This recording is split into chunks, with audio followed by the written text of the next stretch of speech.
Good afternoon, everybody. My name is Steve, husband to Tony's daughter, Medina. On behalf of the family, Tony's wife, Ingrid, his children, Alexandra, Medina, and Bruno, welcome to this memorial for Tony Morphet. I'd like to start proceedings by expressing our gratitude, firstly to all here and all watching online. Thank you for spending this time with us to honor and celebrate Tony's life. And for the hundreds of messages of condolence we have received, to see our grief shared, and to know how much Tony meant to so many people has been a solace over these hard days.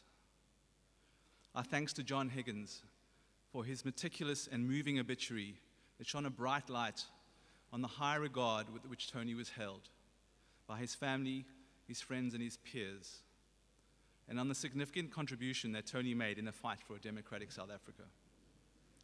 Ingrid will speak more to this later, but we'd also like to thank Tony's palliative care team over the last few years. Danielle Kemp, his doctor, Christine Nachman, his counselor, and Sam Holtzhausen, his physiotherapist. Thank you for the extraordinary level of professionalism and care.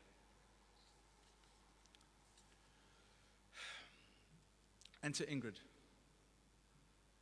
on behalf of Alexandra, Medina, and Bruno, our deepest thanks. Tony's much-loved wife is as much a creator of poems as she is of environments where people flourish. And Tony did exactly that, enjoying in his later years a life of literature, art, and intellectual debate, relishing the company of like-minded friends from South Africa and around the world. More than that, though, they both built a wonderful life together.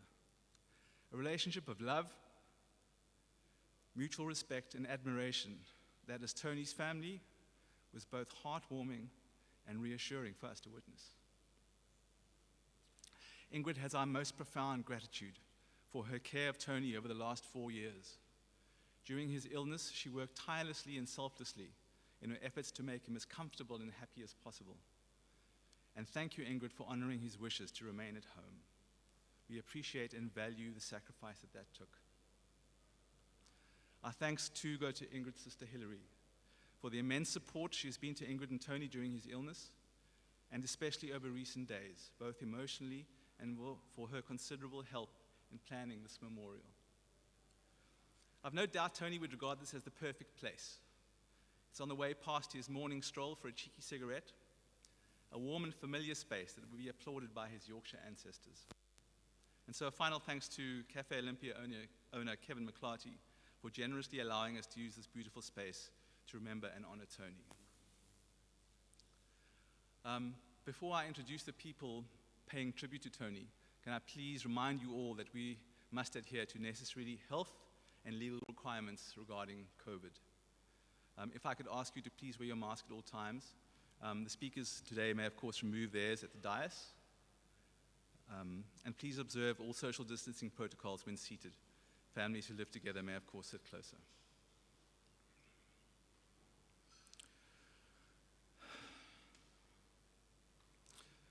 We all know Tony in different ways.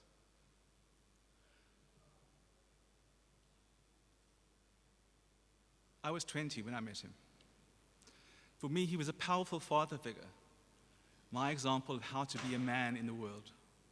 Liberal, both in his thinking and his time for others, observant and inquisitive, clear and incisive in his point of view, unreserved in humor, and above all, kind, compassionate, and warm.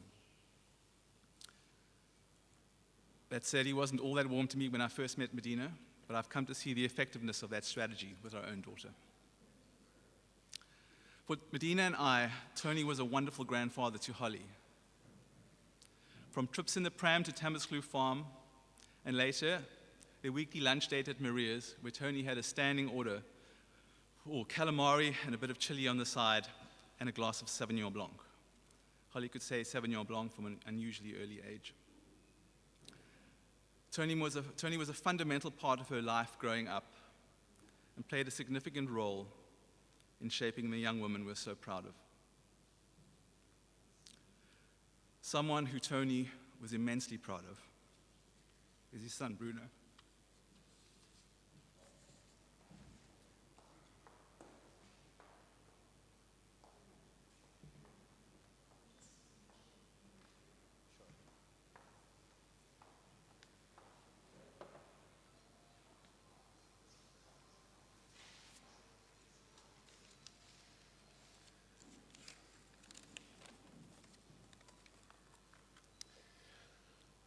Thank you for coming.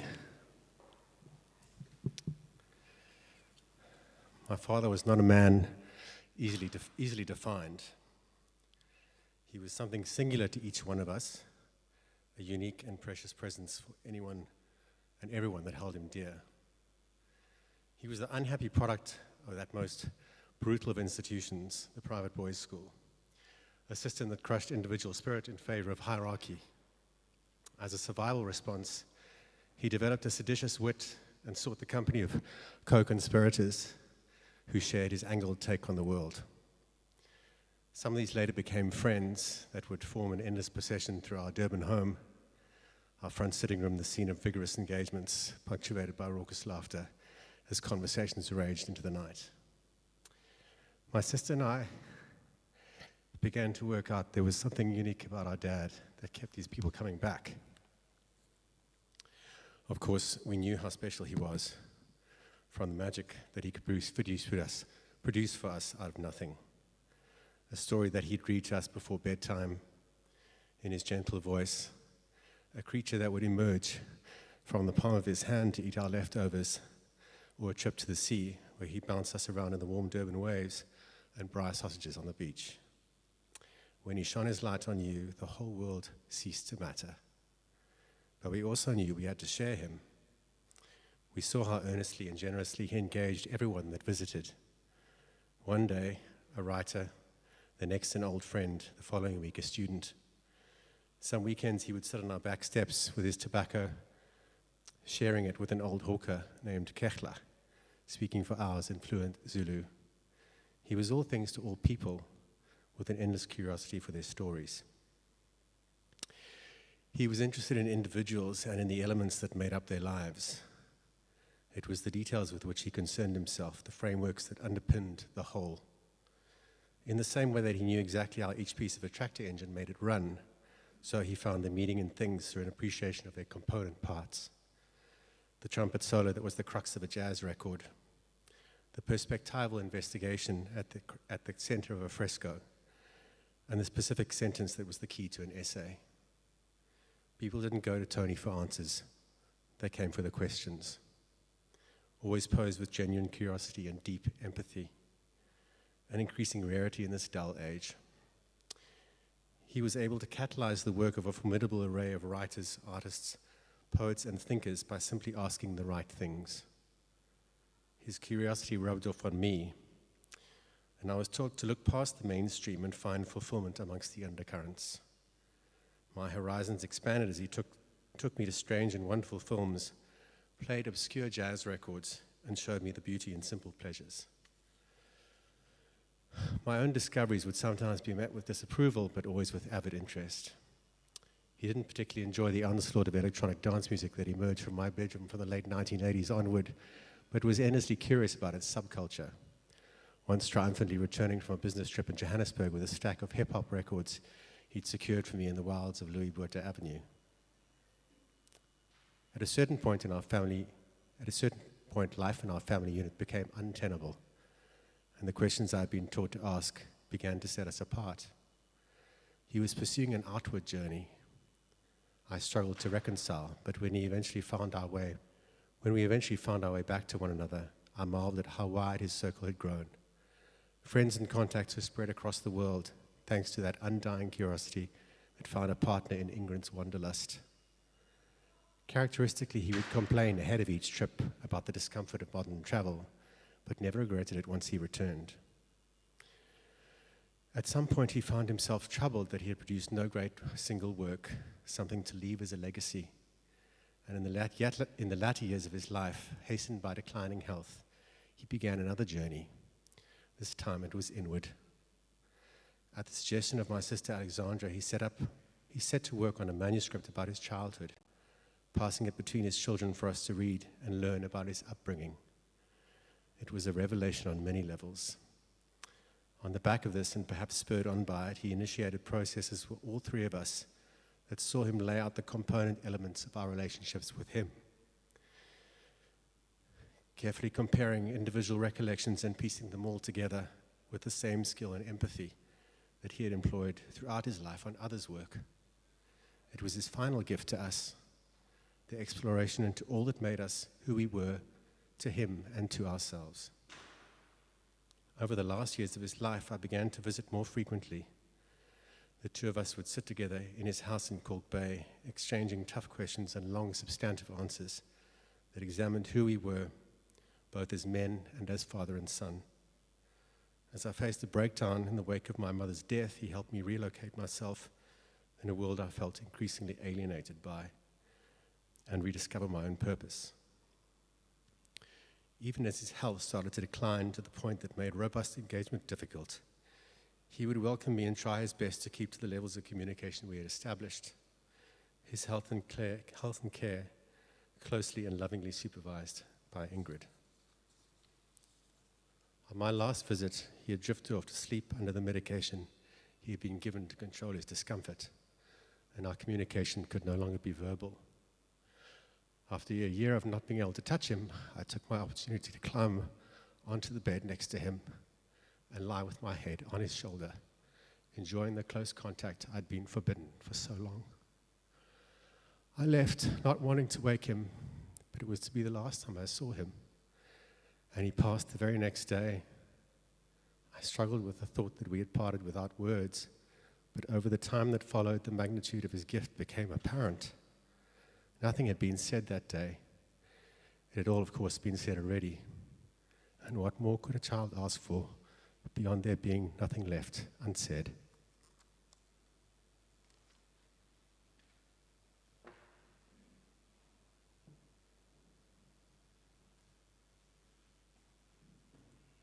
Alexandra, Tony's eldest daughter, living in the USA, is with us via live stream.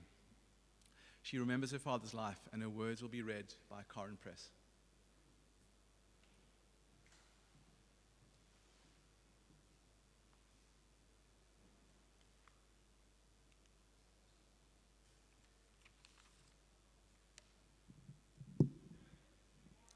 This is the piece that Alexandra sent for me to read today.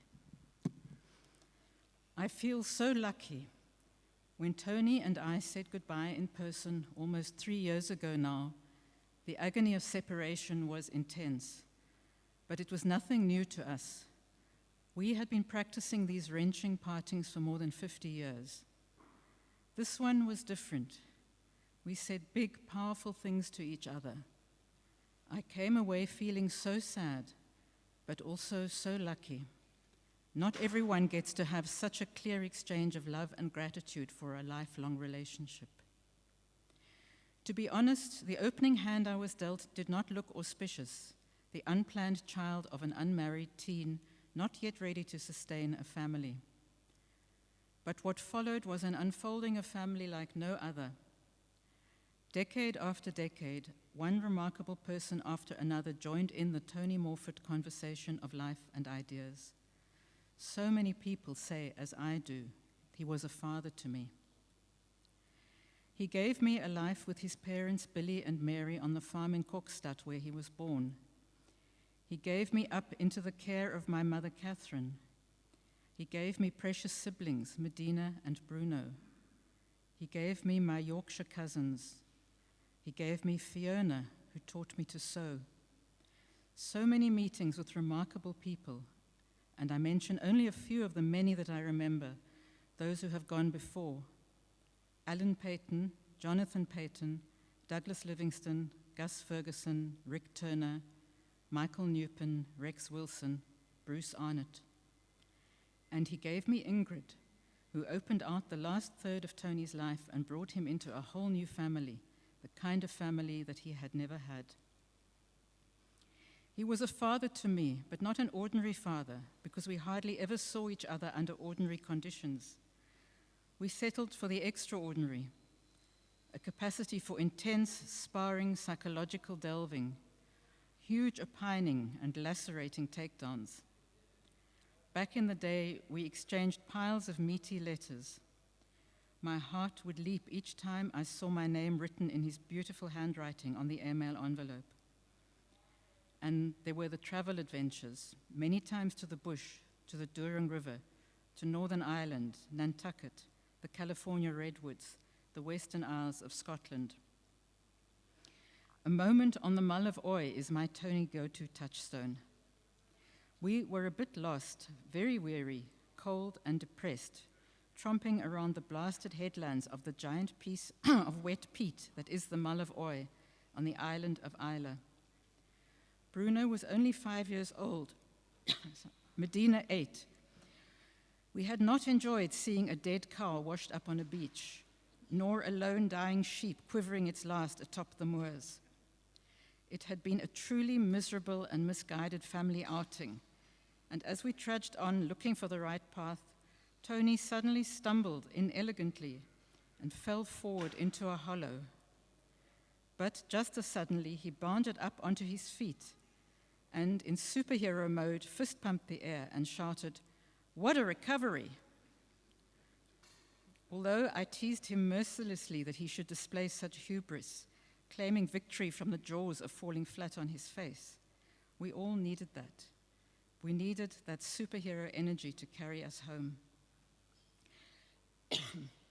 This moment, the stumble and his joyous recovery, forever captures for me the movement of his life. I am struck how his passage to death has been a version of this, albeit in slow-mo. I am so grateful to Ingrid. Her devoted love and the incredible team of women, Danielle, Christine, and Sam, whom she brought together to care for Tony, gave him the time to wander around on this last Mull of Oi, looking at his own death. He stumbled at times, but then, what a recovery. His 81st birthday just over a month ago. Such a welling up of joy and gratitude, of love for having been loved, a recognition of, in his words, the treasure house of feeling that is there all the time. Then the letting go, the tractor's work done. I'm in awe. I am so lucky. He has given me his completed and fulfilled life and death.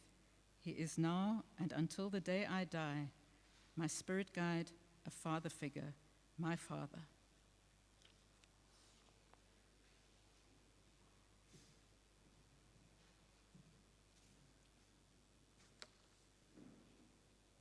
Nathaniel Elmer is Alexandra and Boo's son, also living in the US, sent these words through recalling his memories of his grandfather.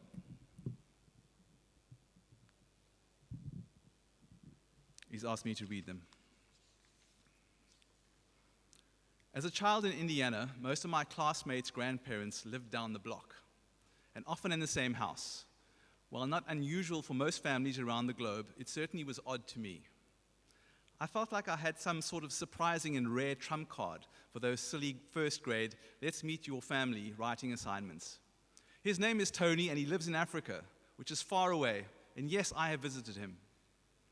My answer became a point of unexpected pride, even if perhaps privately it made me a little sad, sometimes becoming jealous of the kids who had dinners with their Tonys every night. This just meant that the rare dinners with my Tony were extra special. There were times when I could watch him and admire him and absorb as much as possible, enjoy his quips and stories and his infectious joie de vivre over a braai and some wine. Despite the continents and hemispheres that separated us, Tony treated my sister Lydia and I with love, interest, and profound respect, a respect that he clearly offered so many people from so many places near and far. We send all our love for Tony across the oceans and hemispheres to you all today. We will miss him terribly. Could ask Karen Press again, who will read words written for Tony by Hilary de Kock.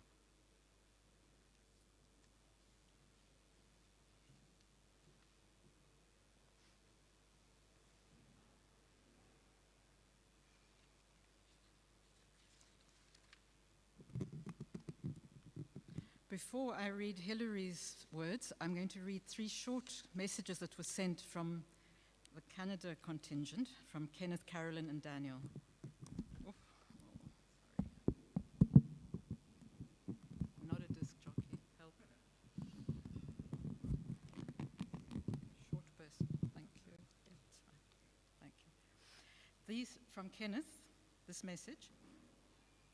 A few days before his death, Tony sent me a loving message of strength and surprising pleasure. His encouragement was remarkable. I am so grateful for his nuanced approach and the many, many evenings we spent together on the veranda in Cork Bay. This is Carolyn's message. Yeah, okay, sure. Better, yeah. Carolyn's message. I have many strong memories of my dear brother-in-law Tony over the decades. His charming smile, his clear and often, to me, persuasive insight into a myriad of subjects, his love of poetry and for skilled writers of all genres, his mastery of the barbecue, his excellent sense of humor, and his ability to converse with sugar birds in their own language. And from Daniel, it was easy to like my Uncle Tony. He was often laughing, smiling mischievously, and was always grateful for meals and snacks.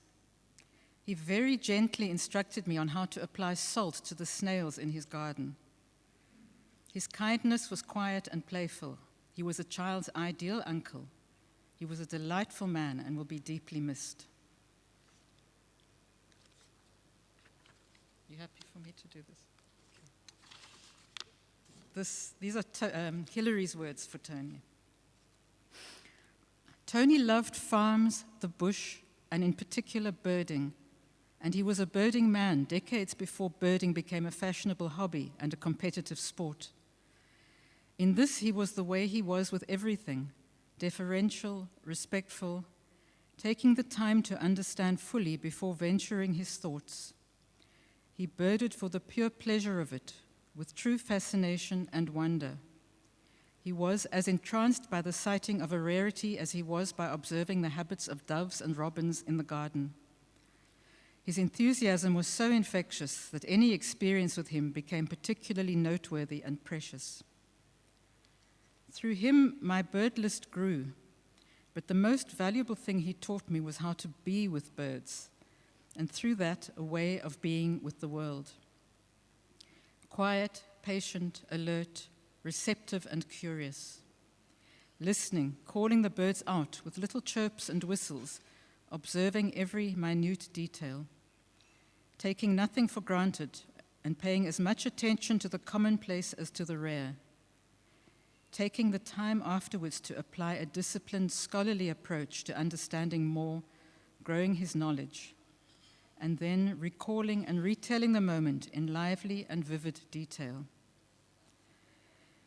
If Tony had been a bird, he would not have been a busy bowerbird or a showy scarlet macaw or his hated strutting red-winged starling. I think he would have been a dark, chanting goshawk, perched high on a tree, surveying, directing his piercing gaze at the plains surrounding him, weighing up his strategy with keen intellect. Alone at night on his perch, fluffing up his feathers for warmth. But in some interspecies aberration, he chose as his mate a sociable weaver, one who wove a beautiful home, plied him with delicious morsels, and called in other remarkable birds from far and wide. And though before they arrived he skulked around grumbling, once they arrived he enjoyed every moment and became the life and soul of the party. Tony loved his trips to the bush, the sea, Yorkshire, Europe, and America, but he would not have planned them himself. He loved seeing family and friends, but he did not call them in. He loved good food and had a fussy palate, but his culinary skills extended from braaiing to bread baking, with a little salad dressing in between.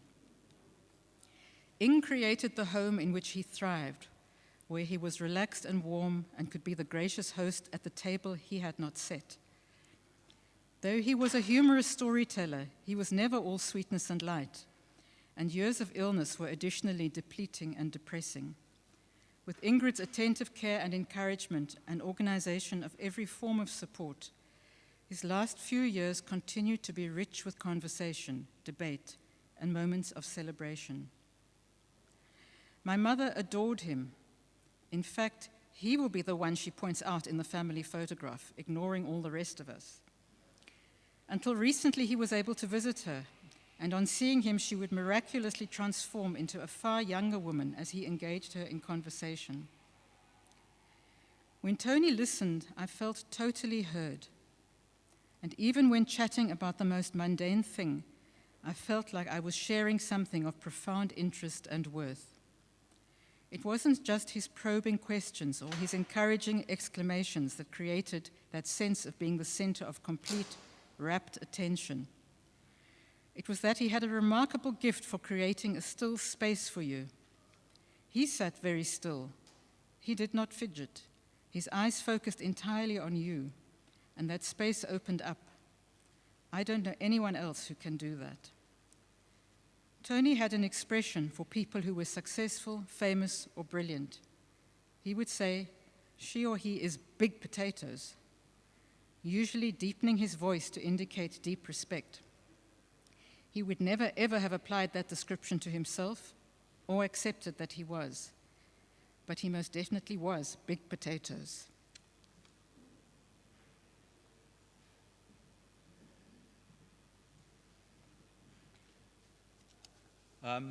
Next, we will have memorials from Tony's friends. Firstly, Helton Cheadle, then Sean Bauman, and lastly, Ankie Kroch.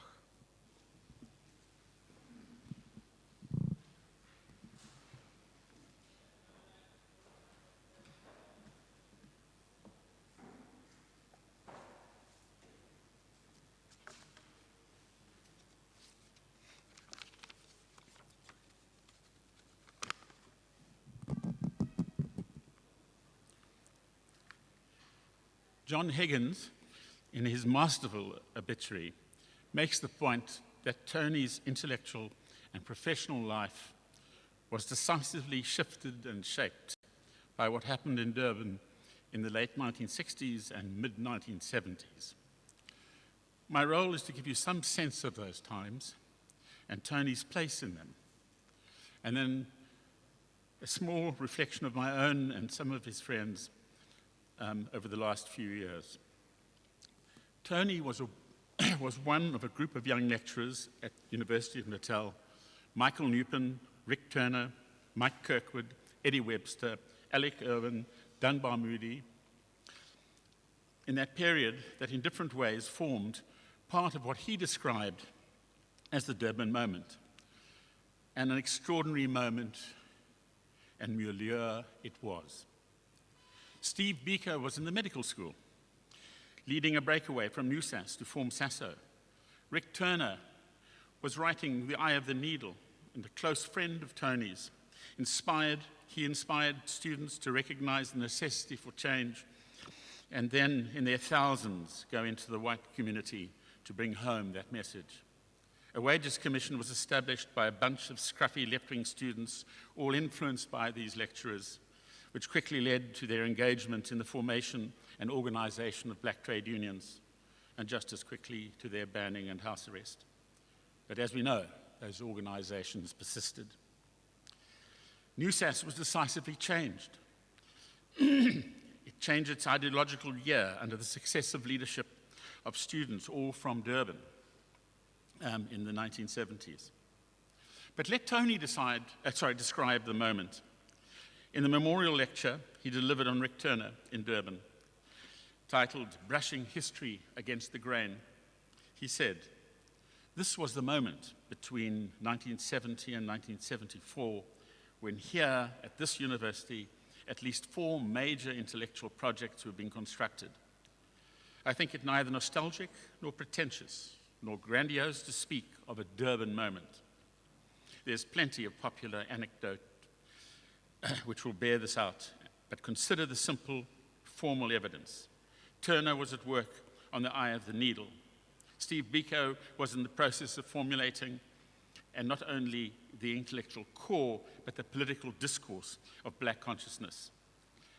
Dunbar Moody was busy with a major reinterpretation of Afrikaner power, and Mike Kirkwood produced the first terms for a thorough reinterpretation of South African English literature.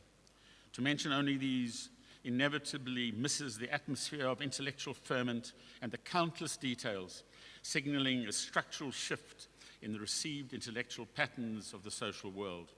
Moreover, the things I have mentioned refer only to an intellectual elite, both white and black, and what was going on beyond the limits of the elite was still surprising. The unpredicted, unexpected, and revelatory 1973 Durban strikes alone suggest that the Durban moment was more than a small eddy in a muddy pool.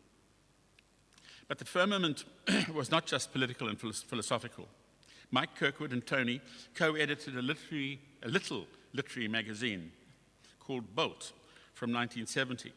Just consider for a moment the contributors to this magazine. Poems by Douglas Livingston, Oswald Machali, Sipho Siplumla, Wally Soroti, Adam Small, Peter Strauss, short stories from Alan Paton, Christopher Cope, Stephen Gray, essays by Rick Turner, an open letter from Eddie Webster to Harry Oppenheimer, to name just a few. Mike Kirkwood recalls that it was Tony, and I quote Mike, gift for steering energies into a positive direction, who brought in a very talented stream of cover artists based at the Durban Technical College, Andrew Verster, Paul Stopforth, Cliff Bestel. Paul Stopforth's cartoon of Harry Oppenheimer with tiny fangs on the cover of the volume that contained Eddie Webster's open letter led to the cancellation of the Oppenheimer subscription to the magazine. Mike records that the publication of works by black poets and authors by Bolt led to their use of the magazine as a vehicle that announced their presence and their message to readers in their own townships, as well as to the wider audience, which morphed, if you will, later into Staff Rider. Mike also recalls that their colleagues in the English department were ardent believers in Leavis's great tradition, in which the major argument at the time for them was whether Charles Dickens should be included as part of the tradition. So it's not surprising that they resisted proposals by Tony and Mike for the introduction of new texts into the syllabus. One such attempt arose in respect of J.M. Coetzee's first novel, Dusklands. Both were overwhelmed by the book, and since the department was at the time setting the syllabus for a new year, Tony asked which year should this be set for. Mike suggested that it be set for honors or at a stretch third year. Mike, said Tony, I want us to set it for the first year. Mike recalls that the increasing fury of the departmental encounters led to Tony's exit into a new career that addressed the broader issue of the learning process itself, and as Mike says, with him hiving off into a zone that provided hitherto unavailable materials for just that process. From the perspective of a student at the time, bear in mind the time and place, lectures on Swift by Tony, Sartre and Marcuse by Rick, the Russian Revolution by Michael Newpin, and the seminars on African authors by Mike Kirkwood exploded our minds formed by a myopic Christian national education, and gave us the tools to understand and engage the world. Many of these students have gone on to play their part in the construction and defense of our Constitution and our Republic. That he lives on in the effect that he has had on the minds of his students is surely the highest accolade that can be given to a teacher. On Tony as a person, I have two sets of recollections by Marilyn Honickman and Carl Tipp. Marilyn, Mike Kirkwood's wife at the time, remembers Tony washing filthy bilge water from a friend's fishing boat after a day at sea with John and Mike, while Mike sat on a low wall scaling fish and talking to Tony about Alexander Pope, Tony swilling the water onto the lawn and listening while Mike expounded. He asked Mike a question, listened again, and asked a second question, steering Mike to a clearer answer, a technique that has been referred to already, and a technique that he adopted in almost all engagements, formal or informal. And I remember a conversation in which I asserted as a young student confidently that society was a social construct and therefore could be changed by society for the better. After prodding questions, he finally relented, so I clearly did not give him the proper answer. He recommended that I read Jonathan Swift's A Modest Proposal, a quiet and gentle way to be concerned about means, even if the ends are worthwhile. Carl Tipp remembers encountering Tony in a bird hide, and Tony explaining that he was not interested in cataloguing birds that he had seen, ticking them off in Robert's book on birds, but to imagine being the bird, being a peregrine falcon diving at 360 kilometers an hour. This brought to mind for me what Gerard Manley Hopkins so wonderfully described in his sonnet, The Windover. I caught this morning's minion, kingdom of daylight's dauphin, dappled dawn-drawn falcon in his riding, of the rolling level underneath him, steady air and striding. High there, how he rung upon the rein of a wimpling wing in his ecstasy, then off, forth on a swing, as a skate's heel sweeps smooth on a bow bend, the hurl and gliding, rebuffed by the big wind, my heart in hiding, stirred for a bird, the chief of, the mastery of the thing. This is what Tony drew Tony to so many, the authenticity of his feelings and his search for that authenticity in others. We went our different ways, as students and teachers do, but just as geography brought us together in Durban, so it brought us together again in Cape Town. When I moved here several years ago, we became good friends over the last few years. Not hard, I suppose, for two people who love debate, white wine, and oysters. I cherish that friendship, and in particular the opportunity that it gave Josephine and myself to be befriended by Ingrid as a result. Hamba gashle, Tony.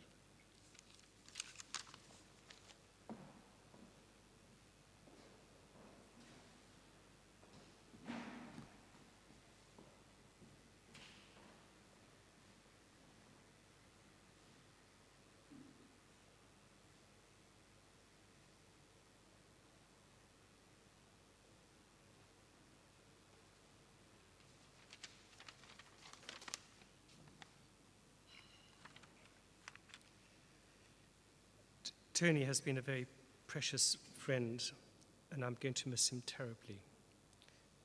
It seems strange to be talking about him in this way. He is present and he is not present. It's bewildering that he is no longer with us. We used to meet on a regular basis. I eagerly anticipated these occasions.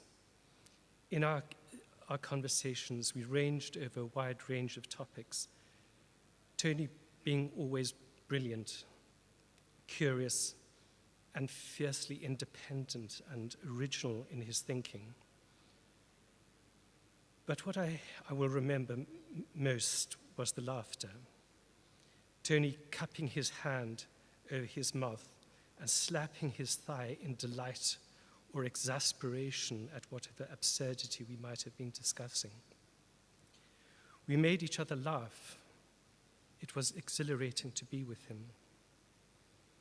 He showed an inspiring blend of ironic wit and a steadfast, humane intellectual rigor. Tony was, and in our minds now, a deeply considerate, kind, wise, and courageous person. Our loss is painful. I am aware that these were privileged occasions.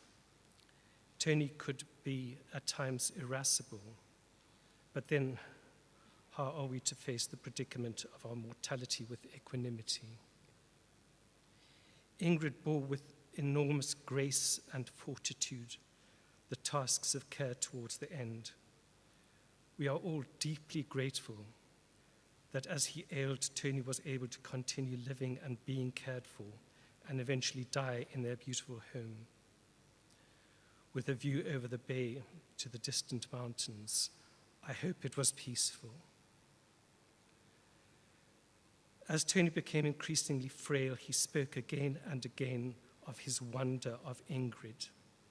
and his gratitude towards her for her selfless caring, as he spoke of his children, Alexandra, Medina, and Bruno, with such pride and affection. There will come a time when we will be able to celebrate Tony, his integrity, his extraordinary life, his profound humanity, when we will be able to applaud his social and political engagements, and especially his valuable commitments to adult education. There will come a time when we will be able to think of Tony in this joyful way, when the light comes, when the birds sing.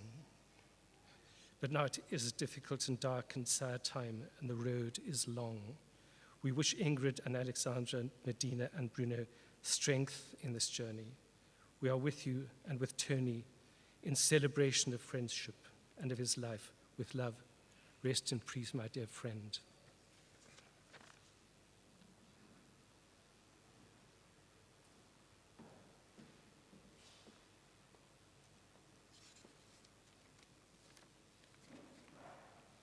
At one of the events, Tony was saying, I hate rituals and events because I believe it attracts the attention of the gods.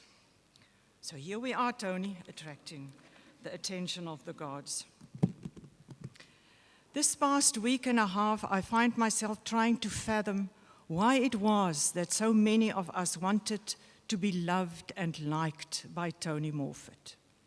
Why did a nod of his head, a smile of surprise on his face, a clapping of hands in delight, a full-on direct concentration at you with those fierce blue eyes meant so much to us?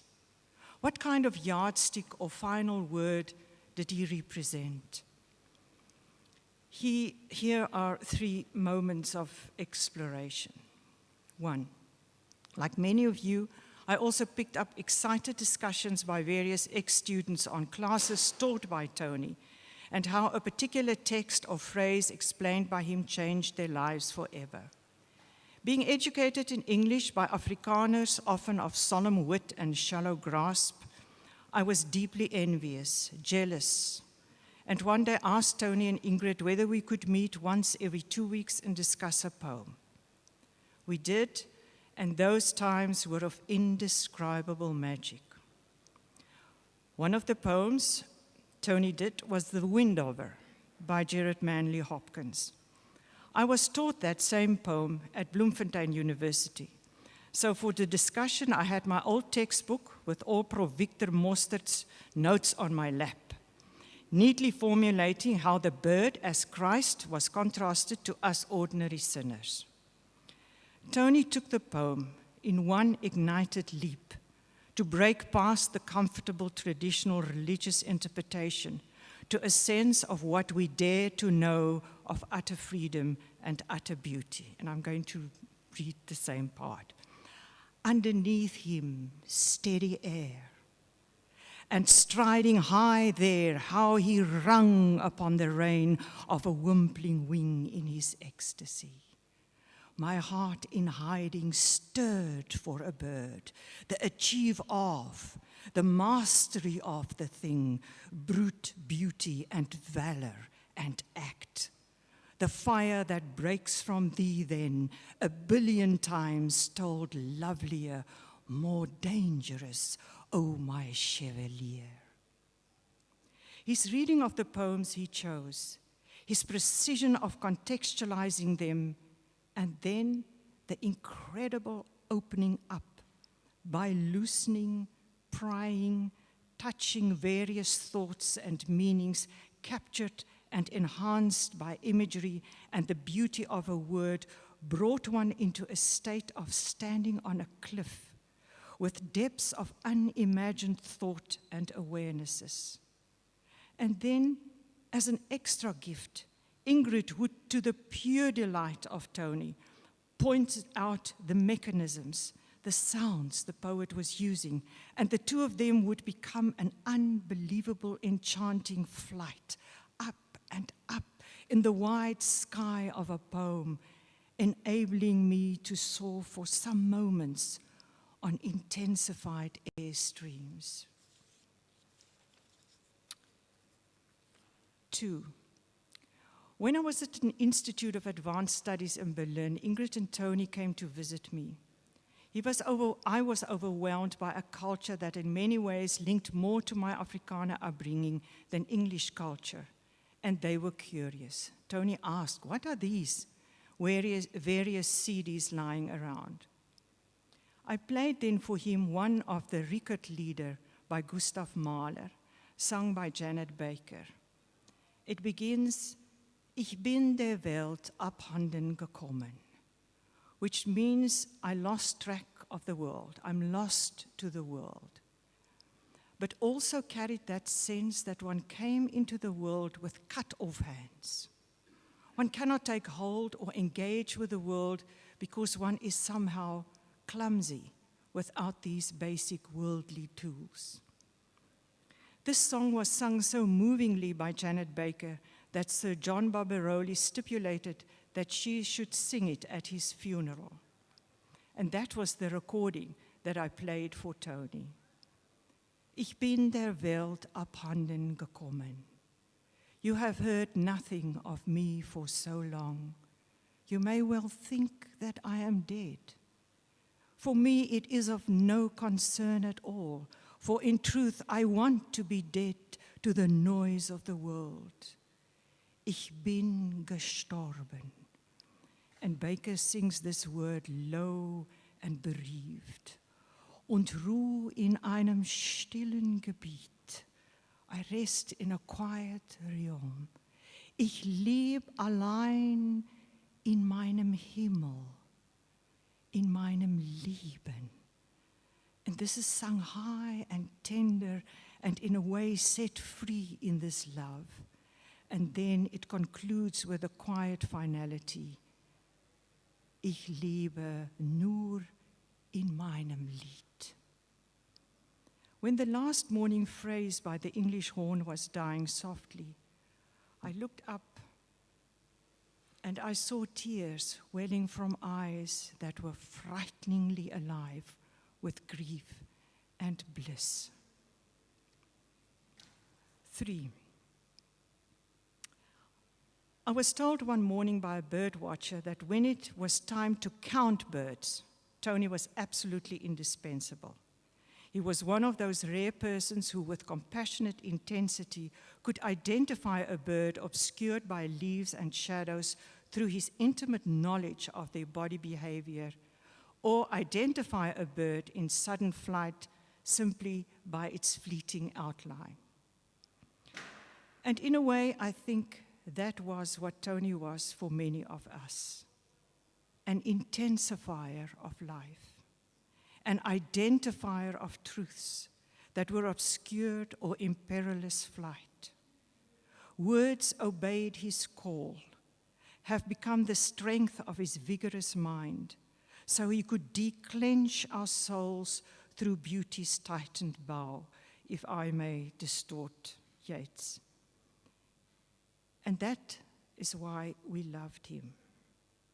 With a remarkable abundance of intellect, insight, grace, and humility, he enabled us to hook up with the world in astonishing ways, assisted us to stand wide-eyed at the coalface of that which can never be said, but Tony brought us there.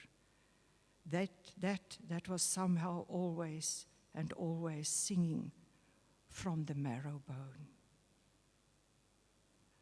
The world is poorer without him. I feel bereft and I'm sad that I didn't know him all my life.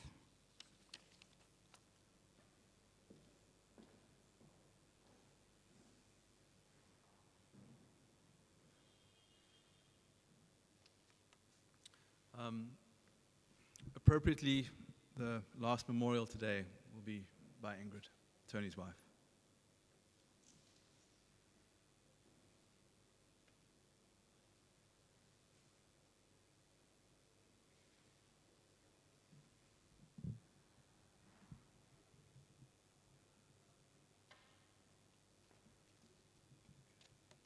I'm short like Karen.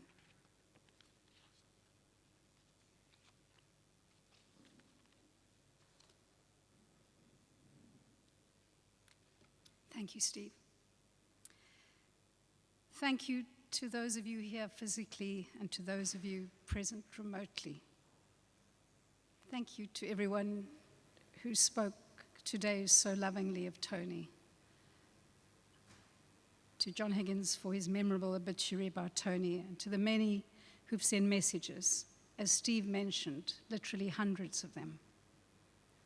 I keep wanting to read them to Tony and to hear him say, "What an exaggeration," or "I don't believe it for a minute." Or more recently, "Thank you, I'm touched," as he began rather belatedly to accept the truth known to the rest of us, that he was admired, celebrated, and cherished. As Alexandra mentioned, on his 81st birthday this year, he acknowledged in an email to family and friends that he had, for the first time, really enjoyed his birthday and accepted the reality of the love that surrounded him. That's adult education for you. Slow but certain experiential learning. Medina, Bruno, and Alexandra, thank you for your acceptance of me and Tony's life and your enduring attachment to him. We're now on a new path as we face life without Tony. Over the years, our bonds have become stronger and stronger, and I hope we'll not only be able to spend time mourning together, but life-affirming time in the spirit of Tony's own path for many years to come. Alexandra, Jonathan, Lydia, and Nathaniel, I think of you especially as you participate in this memorial from afar. You are in my heart. I have many more thanks to offer. I only have strength for a few today. As Steve mentioned, in his journey, Tony was accompanied by a wonderful doctor, physiotherapist, and counselor. Tony called them my team, one of the few sporting metaphors I ever heard him use. Steve, thank you for mentioning, but I want to say a little bit more. Thank you, Daniel Klemp and Christine Nachman, for being with us today, and Daniel especially for giving up your moment in the vaccine queue to come here after a long hour's wait. Daniel was Tony's palliative care doctor for many years. She combines gravity and lightness, gentleness and clarity in what seems instinctive, but is also in an instructive way.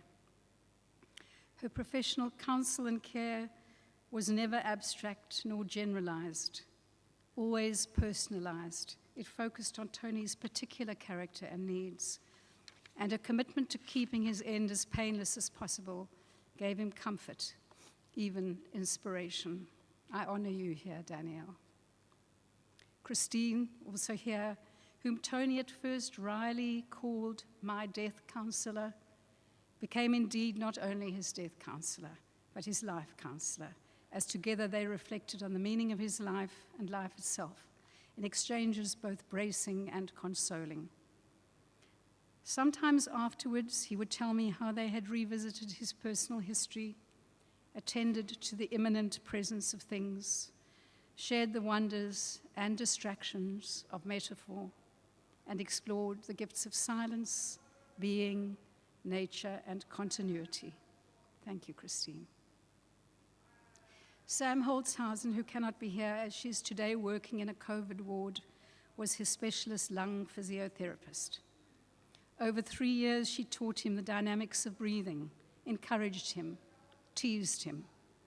She admired his discipline, how he kept to his appointments twice a week whenever he could, and his persistence in doing his exercises, even when he could not consult her during many months of COVID's worst lockdown periods. She was also charmingly accepting of an old man's repeated expressions of admiration for her beautiful dark eyes. The team was an amazing resource for me too. I learned so much from you. I was not an angel, as some people's messages to me have depicted, or if so, a pretty ragged, thrown out of heaven angel. I was sometimes impatient, grumpy, over-vigilant, and had occasional passionate outbursts. But as Tony did say, he didn't choose to marry a milksop. None of we 3 wives were milksops. Still, just as well that the rest of his care team were always patient, responsive, and quietly positive. More than anyone, I would like to thank my sister Hilary, who for 4 years, in addition to caring for my mother, and with many other responsibilities, has provided me with a level of support I can't even describe. In the last sad months, she was even more present, a rock. She loved Tony, and Tony loved her. I'm grateful to Graham, who's with Gillian at home.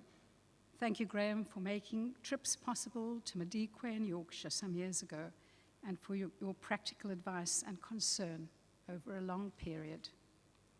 And thank you, Gilly, for coming from Camp Hill to join this memorial at home with Graham. Tony liked to chat to you about Camp Hill, your friends, your art lessons and knitting, and you gave him an excuse to watch movies instead of arguing with me and watching the news. And thank you, Stanwell, for your affection for Tony and your help whenever it was needed, and right at the end too. He so enjoyed your conversations, learning about Malawi and your life. I think of you, Tony, and Nomboyo Loli, now retired, laughing together every Thursday morning as she corrected you and Tony as you both practiced your isiXhosa. I'm blessed by the engaged love of the rest of my family too, though far away in Canada and unable to visit. My son Luke, his wife Kathleen, and my brother Kenneth, Carolyn, and his family have been a constant source of support, even though facing their own difficulties. My brother flew here a few years ago just to see Tony when I was concerned that Tony's health was ebbing. Because Tony's health did ebb and flow. It's amazing that he was able to have so many pleasures in his last years, given the state of his health, and in the shadow of his knowledge that he was dying. I don't like the war language that we unconsciously use for illness, survival, and death, like the term battle with illness. Tony learned not to battle, but to experience the ebbing and flowing, sometimes with anxiety, sometimes with sorrow, sometimes with equanimity, sometimes even with humor. He learned to be kind to himself and to his body. He absorbed that from his palliative team. And I suppose, not surprisingly, he therefore was able to show kindness to others too. He was grateful for the care he received from me, grateful for the sun in the morning, the grapefruit at breakfast, the robin in the garden, reading the London Literary Review and canonical texts by Tolstoy, Cervantes, and Sol Plaatje in his favorite chair. He enjoyed Medina's cookies, Bruno's films and Hoppiers, remembered poems, and especially rereading Keats, Hilary's link to birding sites, holding hands as evening fell before long interrupted nights followed. He especially loved hearing from Alexandra on WhatsApp or email, despite his vehement complaints about the digital universe. He was so grateful for her maintenance of the Yorkshire ties, and he relied on the good cheer of visits from friends, and especially from Medina, Holly, and Bruno. Those buoyed him for days. Many people have sent me and the family tender, detailed, sometimes funny memories. I wish I could read them all, but I can't. I shall just read 2. The first is from Rosalind Morris, his close friend and intellectual interlocutor. She said, Tony loved to read, and his writing, too little of which has been published, proves an exemplary act of public and shared reading. And this love of literature filled his inimitable conversation as well. Speaking of the dangers of righteous populism, he might pull open and read aloud Andrew Marvell's and Horatian Ode on the execution of Charles I, on the possibility of escaping the censoriousness of the writer's desk. He might invoke Walter Benjamin or Kafka. It often seemed as if there was nothing he had not read or wanted to read. His wit was often as acerbic as Alexander Pope's, but he could, and frequently did, describe in the gentlest and most generous manner the aspirations of poor rural students he had met who wanted not to learn about Jane Austen or even B.W. Villakazi, but the art of reading a map, which he attempted to help them do, that they might find their way in and through the world. Finding one's way in and through the world was a theme Tony turned to again and again. Like many of us, he sometimes felt he needed a map. And here is a portion of David Bunn's tribute about Tony that moved me very much, invoking an aspect of Tony's characteristic quiet alertness, which other people have referred to, his way of looking that I admired and even envied. This is what David says to me. Do you remember this? We were on the S100 loop dirt road from Satara. I am driving. We are pulled over to the right, watching a pride of lions muttering and quarreling over the remains of a wildebeest carcass. As one, we all turn to look back at Tony in the left rear passenger seat. He has his binoculars trained on a small bright bird hopping in a dry bush on the side of the road opposite the lion kill, ignoring the charismatic carnivores. He goes on, it's hard for me to find a metaphor for my sadness at his leaving or his impact on others like me, but let this suffice. Tony was always suspicious of the big picture, of teleology and prophecies. To stop, he would, I think, say, for the small bird in a dry thicket, is to see completely the complexity of a tiny life lived furiously in a restricted habitat, and to build from that, and slowly, a picture of local worth and interest that can reveal an ecosystem, a biome, even a rhizomic map of a more equitable and democratic social system. It is indeed another way of looking. I felt it was part of his teaching. We are all small birds in a restricted habitat. Look at our masked beasts. You look like birds to me from here. I shall so miss the bird that was or is Tony and the ecosystem we inhabited together. He was uncompromising and uncompromised, sometimes infuriating and curmudgeonly.